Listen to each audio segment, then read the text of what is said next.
Professor MacDonald, Professor Elmer Shearer, registrars, deans, members of senior management, staff, students, the media, ladies and gentlemen all.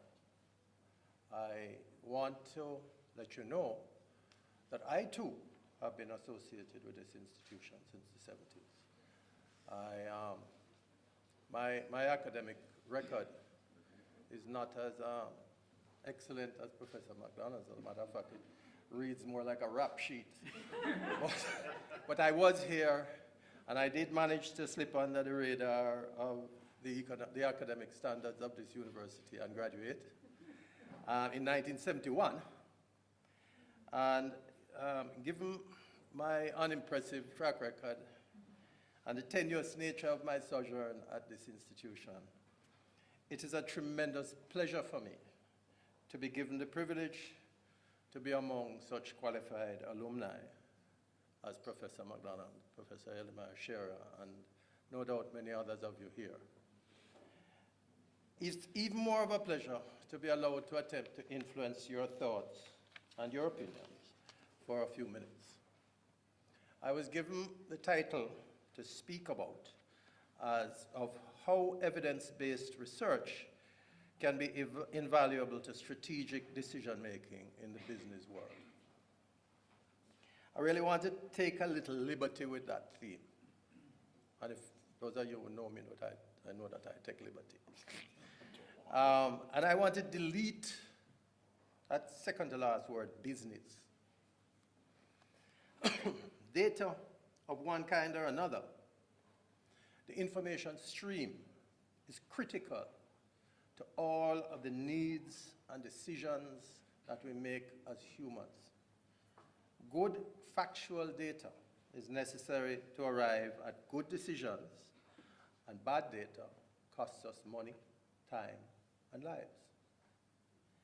It can be argued that maybe 10% of the data we use in organizations are part of good decision making, certainly in Jamaica. Link between effective use of data and the effective implementation of strategies, policies, plans is essential for positive outcomes. So before I go on to develop that particular thesis and where we stand as a nation in our development of data, I want, if you don't mind, to use this opportunity to speak to an issue which I think is a good example of how data, good or bad, can affect not just business decisions, but national decisions and human lives and processes. For years, the management of national security has been a challenge to this country. Over the years, that challenge has been expressed in different ways and manifested by differently motivated incidents, events, and behaviors. For example, the Orange Street fire, where 100 old people lost their lives, is characterized as political violence. So, similarly, were the 1980 election and some of the elections after. We have behaviors in Jamaica and elsewhere, but a lot in Jamaica, where romantic partners kill each other with alarming frequencies, and we characterize it and catalog it as domestic violence. In 2016 alone, over 24 women were killed as victims of domestic violence. 38 men, Professor Elmer Shearer, were murdered under the same heading.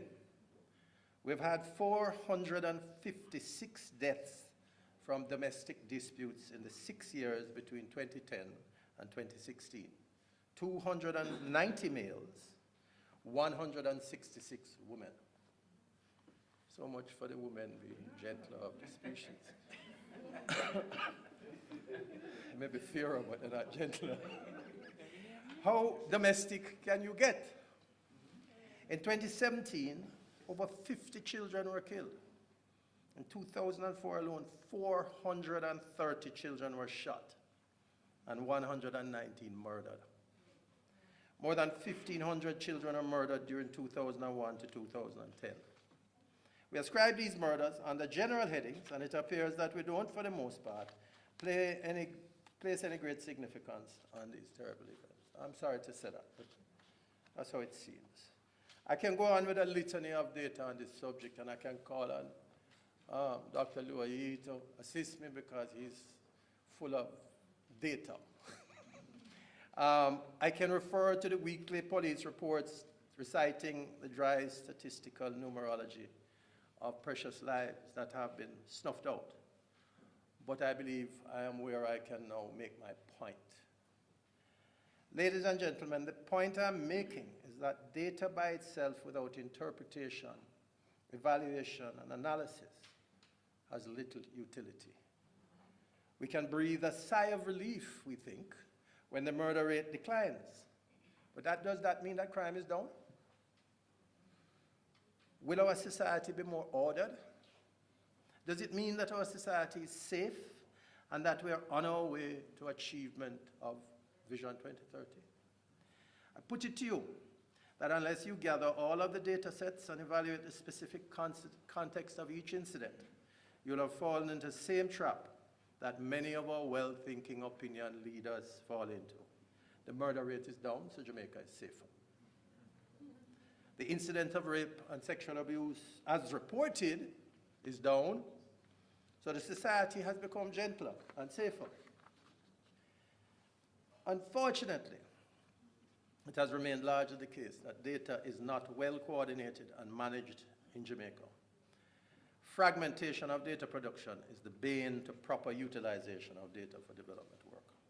The evaluation of data by the application of scientific principles is as important as the proper gathering of that data. With that in mind, let me elaborate on my theme. And I particularly wanted to speak to the university community about this because this is where the thinking goes on, okay? And we need to think about this problem in a serious way. The PSOJ has been saying for the last 6 weeks, and before in a more muted fashion, that the security of the nation has been compromised by the actions or inactions of successive governments over the past 30 years. We argue that the failure of law and order and the exposure of our most vulnerable citizens to robbery, rape, and general mayhem is not the fault of the police only, but a much more systematic failure of our economy, our governance, our justice system, and our leadership in gathering the available data and evaluating it in a scientific manner. As a result of that, we get calls for heads to roll and erratic and spasmodic actions to be taken. We get demands for a state of emergency, for the minister to go, or for the changing of the commissioner of police. Merely reassigning the minister or changing the commissioner of police, even though it may need to be changed, is putting a band-aid on a cancer. We in the private sector argue that leaving our national security strategy to be determined solely by our successive governments has not worked in the past and will not work in the future unless the strategy is established by a process that is bipartisan, that is inclusive, and which takes into account all of the data sets and accomplishes the best and most professional evaluation and analysis. It is a matter of amazement to me that some of our more prominent opinion leaders can easily accept the bipartisan establishment of the Electoral Affairs Commission, the bipartisan establishment of the Energy Monitoring Committee, the bipartisan establishment of the All-Inclusive Partnership for Jamaica and the Vale Royal Talks, as well as the bipartisan Fiscal Reform Program and EPOC. However, a call for an all-inclusive and bipartisan crime summit creates shouts of, "You want a coalition government?" or accusation of partisan criticisms for the ruling party. Is it that human life is less important than electoral affairs? We need to look at the data again and reevaluate the direction of our society. The totality of our data, not just the murder rate, the volume of traffic law breakers, the amount of crime in our schools, in our communities, our villages, our homes. If we do that, we will see that the fabric of our society is being torn asunder. when we compound that with the increased economic inequalities and the historical societal marginalization of our at-risk population, we can only conclude that the state is on its way to failure. And if it continues like this, without deep and profound action across the breadth of our social infrastructure, we will fail. The PSOJ asserts that hand in hand with fiscal reform, we need to develop a plan for social reform. And an integral part of social reform is the assurance of physical security and the maintenance of law and order, justice, and discipline. What am I trying to say? The way we evaluate our data is different from the way, at the university, is different from the way that some of our leaders have historically interpreted the same data. So by the way, here's a tip for the young students amongst us. Do your own evaluation. Do it properly, considering all the variables. Use all the data available to you and evaluate your own experience. Come to your own conclusions. Think for yourself. If this is not your approach, you're exposing yourself to tricksters and conmen, people who prey on your biases and fears. You have examples all around you, including even the mighty USA. I hope that you will forgive me for digressing, but the issue of law and order and the effect of its breakdown on our society is an important one. And we need to research its causes and disrupt its downward path urgently. We need, as citizens and as agents of the state, both of us, both sets, to adopt an evidence-based approach. What do I mean by that? An evidence-based approach can be viewed as a process that promotes decisions being made from an informed position. Process can be broken down into the following steps. Identify and define the objectives and needs. Collect and analyze the data. Identify the gaps. Analyze the data again. Determine action-based decisions. And then communicate those decisions for implementation. The end must bring about action. Action that is guided by data that has been gathered properly, analyzed thoroughly, and discussed completely. Let us transition, because this is the theme of the speech that I was given, to the applicability of evidence-based research to business. Why is it important to make good business decisions? Well, clearly, anybody who has shareholders to answer to and who has a bank manager who looks at your affairs almost on a daily basis will know why it is important, because it affects your profit, it affects your employees, it affects you. The quality of the decisions made by a company allow it to stay above their competitors in relation to the challenges and opportunities that may arise from technological advancements and other developments in its markets.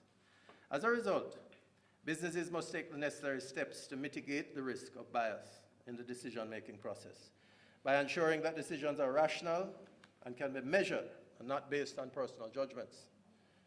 The use of good data determines whether the outcome is positive or negative. As such, the management of data is critical, and this may pose a challenge to many organizations. The responsibility is heavy, but it is necessary. Now,